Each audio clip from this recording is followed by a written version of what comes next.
Hi friends, so this is the audiovisual recording for my how to wear Elsa blog, and so I'm wearing my Mickey Mouse Elsa ears I got when I was in Disneyland for the 100th time. So I'm just switching over my screen to the actual blog itself.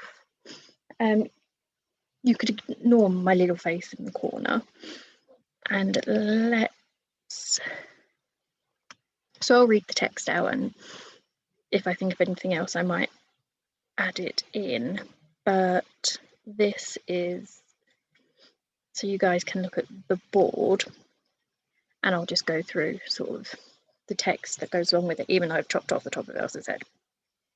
So here we go. We're all stuffed with food and stuck indoors, but if you're anything like me, you're already dreaming of the outfits you can wear after this third lockdown is over.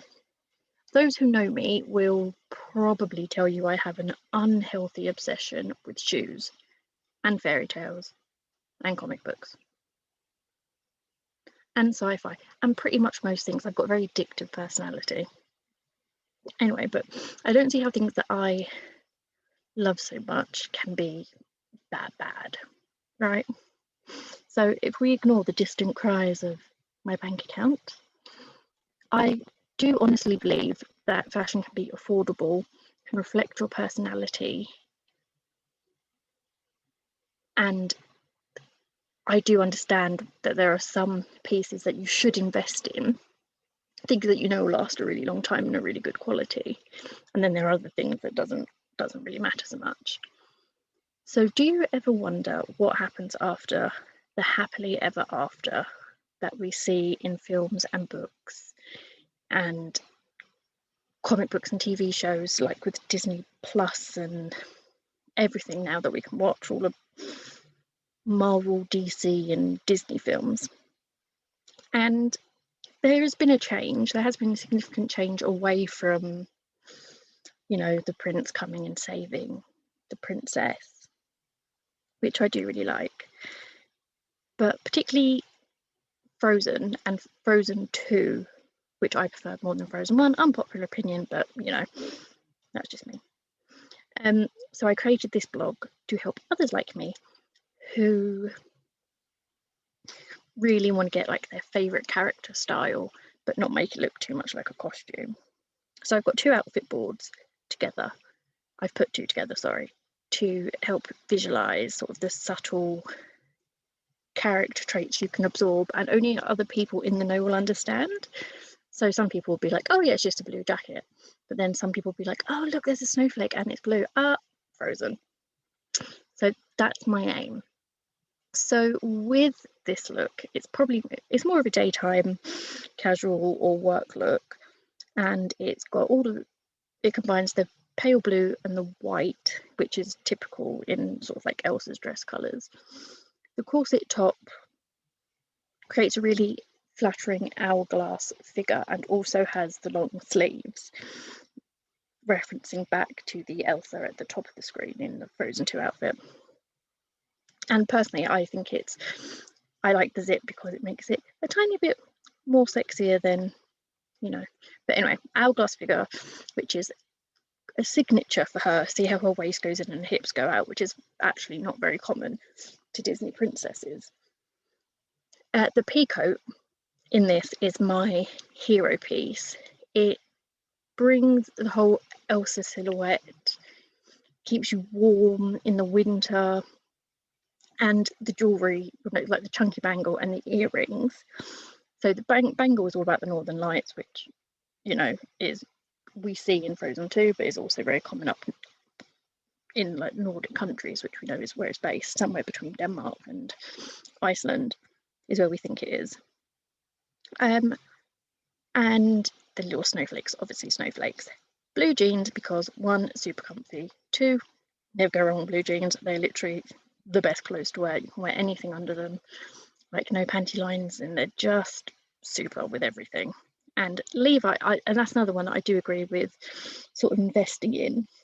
Levi jeans, because I've had mine for a good 6-7 years and they've only now just got a tiny tear. So super big fan of the jeans. And my little reference to me in this, in my After Ever After shoes, is these blue peep toes, which I designed. So it's got the snowflake on the back and on the toe. It's got a contrast heel because green just complements the blue really, really nicely. And I promise that's the only plug for my from my products. But anyway, if we go down to the second look, this is actually one of my personal favorites, because I think that Elsa has probably the most outfit changes of any princess. Well, she's not a princess, she's a queen, that we see. And the eagle-eyed among you may have noticed that the peep toe boots I put in this one are the same as the first one. Not only because I made them, but also it's just really good to recycle shoes. I don't really, people who I get why people wear statement shoes once, then never wear them again. I do get it, but you're spending quite a bit of money on them. So these ones are £55. So you're going to want to wear them more than once. So this is just showing how you can wear any shoes, not just these ones, repeatedly for dressing up, dressing down, always reuse. Anyway,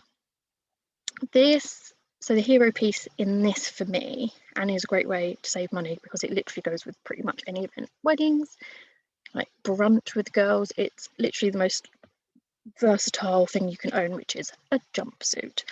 I have very wide hips, no boobs, and my legs are quite, I'm not going to say stumpy, but they are not the longest legs in the universe.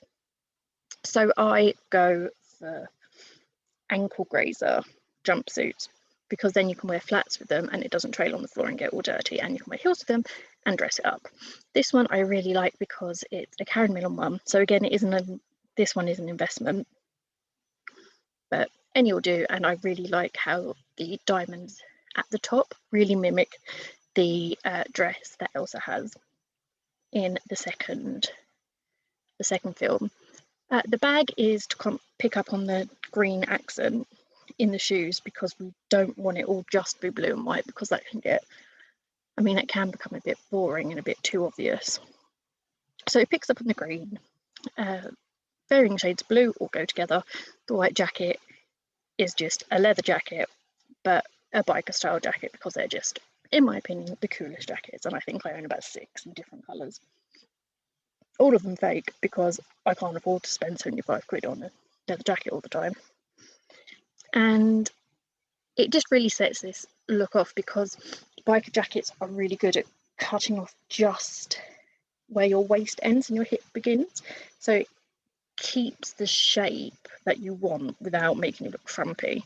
And the same with this jumpsuit. This jumpsuit has a tie belt, which again gives you a shape, and if you feel slightly self-conscious, it also hides a lot of sins. The jewellery in this second look is it's actually the Cinderella jewellery from Pandora, but the matching earrings and the ring. Bracelet wise, I'm not a huge jewellery person, so I don't tend to like things on my wrists, but I do like my charm bracelets. That's probably the only one I wear. But the blue is really subtle, it's really pale blues, really not just Cinderella. She is a queen, and I'm sure if she wanted to, she could have her own pumpkin carriage, or just make it out of ice, it'd be even cooler. And I think that is about it for this blog. I do aim to do them every week, but I can't always guarantee it. And do feel free to read the blog as well as listening to me. I throw in and go off script a little bit when I do these, because to be honest, my brain can't focus on 2 screens at once. But do let me know in the comments if you think I talk too fast, I don't go over things enough, if there's something in it, I don't give you enough options. Whatever comments you have, do leave them to me, and I will get them, and I will get back to them, I promise. Can't say I'll get back to them super quickly, but I do aim to get back to I'm normally really good at responding. So thank you so much for listening to me. And I'm at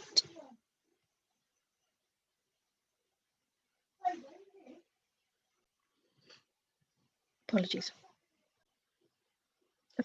That was my that was my mum shouting for me because she needs me to go to the shop, and our cat's just had a little bit of a tumble.